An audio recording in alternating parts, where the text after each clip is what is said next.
버지니아주 동해 병기 법안이 폐기될 위기에 처했습니다. 오바마케어 가입 마감일이 이번 달 말로 다가왔습니다. 파톨 늑장 보수로 뉴저지 주민들의 불만이 고조되고 있습니다. 뉴욕시경이 시민들과의 신뢰 회복을 위한 새로운 가이드라인을 발표했습니다. 빵이나 과자류 등 500여 가지 식품에서 화학물질이 검출돼 충격을 주고 있습니다. 이상은 이 시각 주요 뉴스입니다. 여러분 안녕하십니까? KBN 뉴스입니다. 버지니아주 동해 병기 법안이 폐기될 위기에 처했습니다. 주지사 서명만을 남겨놓은 동해 병기 법안이 상원에서 논의조차 되지 못하고 있는데요. 일본의 로비도 한몫을 하고 있지만 상하원 간의 힘겨루기가 영향을 미치고 있는 것으로 보입니다. 버지니아주 상하원 본회의를 통과하고 주지사 서명을 남겨놓은 동해 병기 법안이 예상치 못한 난항을 겪고 있습니다.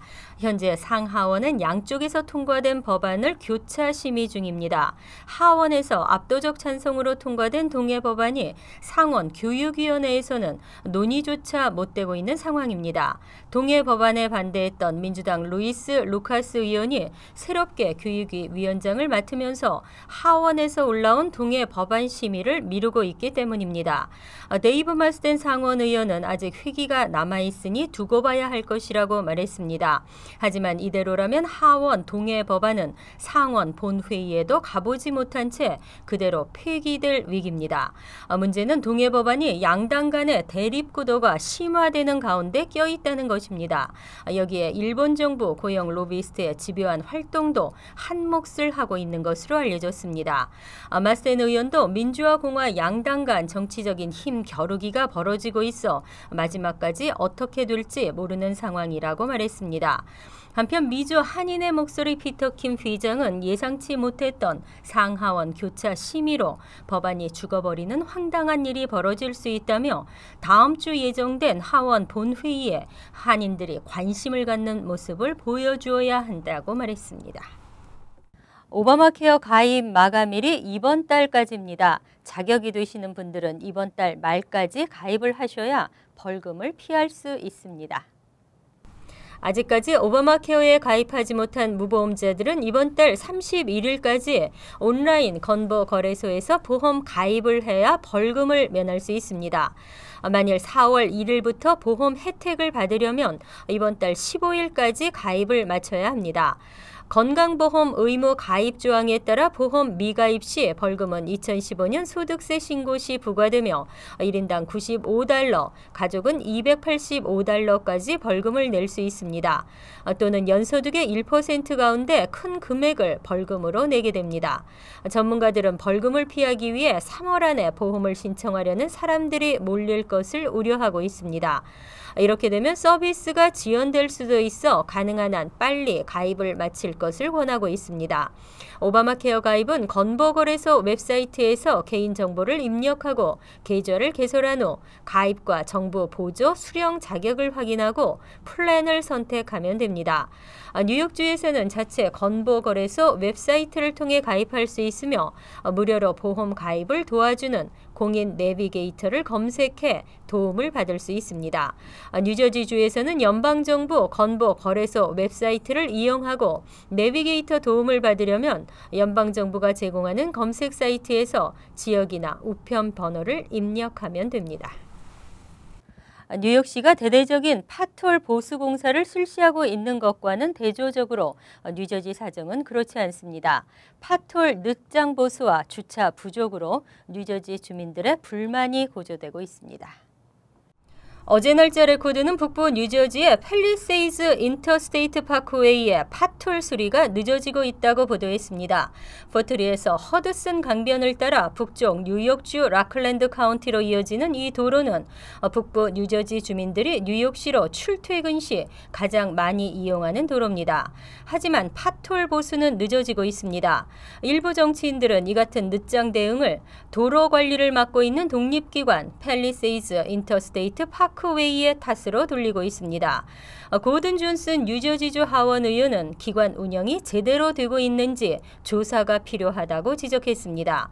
팰리세이즈 인터스테이트 파크웨이 측은 도로 보수를 위한 예산이 부족하다는 입장이지만 주 의원들은 정해진 예산을 잘 운영하고 있는지를 의심하고 있습니다. 파톨웨이의 주차난도 주민들의 불편을 가중시키고 있습니다. 쌓인 눈으로 인해 주차 공간이 크게 줄어들었지만 주차 위반 단속은 여전히 이루어지고 있기 때문입니다. 최근 보고타 타운 의회에서는 주민 4명이 출석해 주차 위반 티켓을 발부받은 것을 항의했습니다.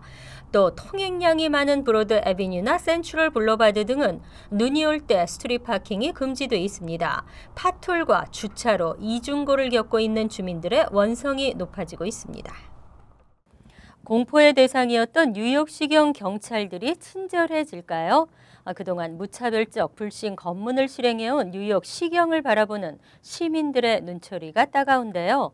뉴욕시경이 시민들과의 신뢰 회복을 위한 새로운 시민 대응 가이드라인을 발표했습니다. 빌 브래튼 뉴욕 시경국장은 최근 경찰과 시민 사이의 관계가 다시 회복되길 기대한다고 밝히며 신뢰 회복을 위한 가이드라인을 공개했습니다. 가이드라인은 총 7단계로 이루어졌으며 특히 불신 검문 대상자는 물론 모든 시민들을 대할 때 충분히 예의를 갖추는 것을 기본 토대로 하고 있습니다. 가이드라인에 따르면 경찰관은 자신의 소속, 계급, 이름을 밝히고 시민들의 말을 경청해야 합니다. 그리고 인종이나 문화적 배경에 따른 선입견 없이 시민을 대해야 합니다. 이때 참을성 있게 대응해야 하고 도움이 필요한 시민에게는 적절한 기관을 파악해 신속하게 연결해 주도록 했습니다.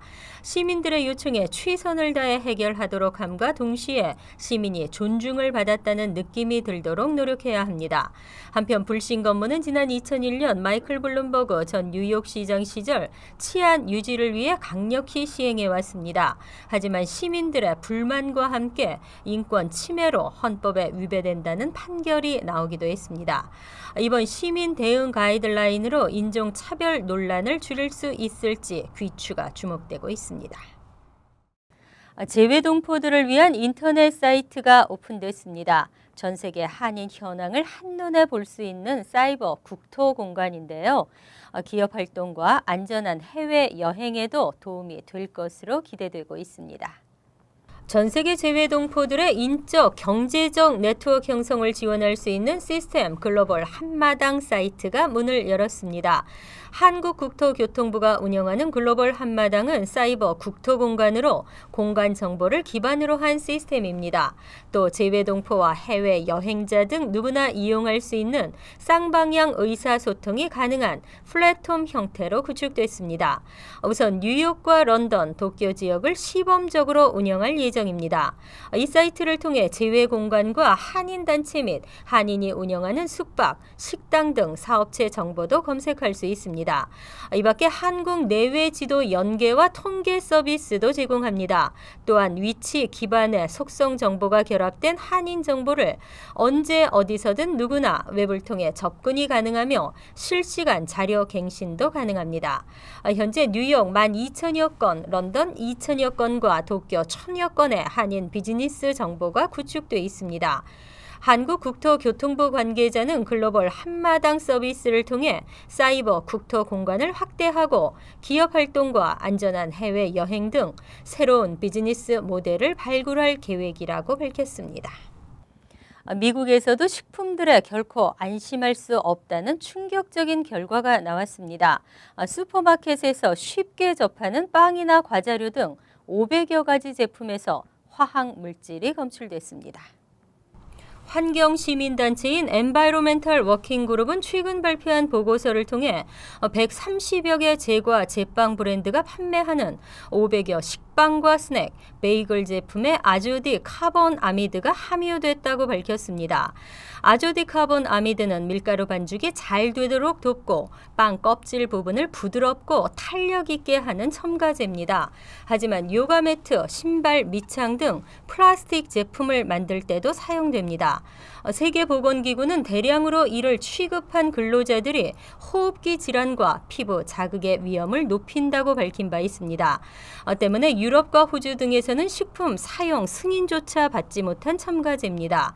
하지만 아조디카본 아미드를 포함한 제과, 제빵 브랜드 가운데 일부는 소비자들에게 건강한 식품임을 내세워 광고한 제품도 포함되어 있었습니다.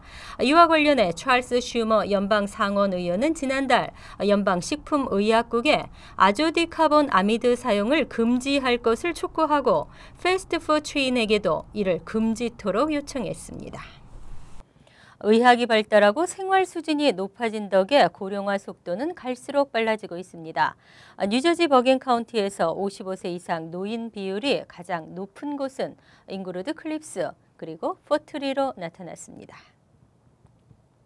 뉴저지 스포트라이트가 지난 28일 발표한 뉴저지 55세 이상 인구 조사에 따르면 잉그루드 클립스의 55세 이상 노인 인구 비율이 38.2%로 한인 밀집 지역 가운데 가장 높았습니다. 다음은 포트리가 35.3%로 그 뒤를 이었습니다. 반면 한인 최대 밀집 지역인 팰리세이드 파크는 노인 인구가 22.9%를 차지했고 에지워러는 21.6%로 가장 낮았습니다. 뉴저지 스포트라이트는 또 대중교통 접근성과 서비스 밀집성 등을 고려한 고령 인구가 살기 편한 도시를 공개했습니다. 고령 인구가 살기 좋은 도시로는 팰리세이드 파크와 포트리, 잉그루드 클립스, 버겐필드 등이 모두 4점을 받았습니다. 반면 올테판과 데모레스트, 클로스터는 0에서 1점으로 나이 들어 살기 불편한 지역으로 평가됐습니다. 55세 이상 인구는 뉴저지 전체 인구의 30% 이상을 차지했으며 이들은 대부분 교통의 편리성보다는 인구 밀집도가 낮고 한적한 곳을 선호하는 것으로 나타났습니다. 특히 8명 중 1명은 버스를 탈 수 없는 외딴 지역에 거주하는 것으로 나타났습니다. 이에 대해 뉴저지 스포트라이트는 노인이 자동차에 의지할 수밖에 없는 외딴 곳에 거주하게 되면 고립될 수 있는 위험이 있다고 지적했습니다. 이상으로 KBN 뉴스를 마칩니다. KBN과 함께 즐거운 저녁 되시기 바랍니다.